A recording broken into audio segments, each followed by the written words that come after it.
আসসালামু আলাইকুম রহমতুল্লাহ বরকাত। আলহামদুলিল্লাহ, সকল প্রশংসা আল্লাহ তালা, যে আল্লাহ পাক রব্বুল আলামিন আপনাকে আমাকে জুমার দিনে আজকে এই পর্যন্ত জীবিত রাখছেন, এই জন্য সবাই শুক্রিয়া দিক আলহামদুলিল্লাহ।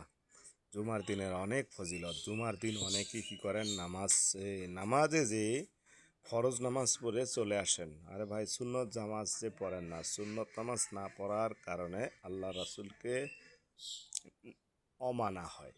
আপনি যদি কোনো মালিকের হুকুম না মানেন, তাহলে মালিক কি আপনাকে রাখবে?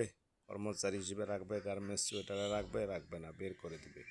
ঠিক তেমনি আল্লাহ যে তা বিধান দিয়েছে যে আমাকে পেতেছে আমার রাসূলকে খুশি করো।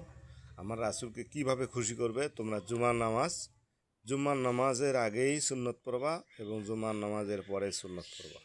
কিন্তু আপনারা আমার সুন্নত না পড়ে বের হয়ে যায়, কিন্তু ওই নামাজে কোনো ফায়দা হবে না ভাই।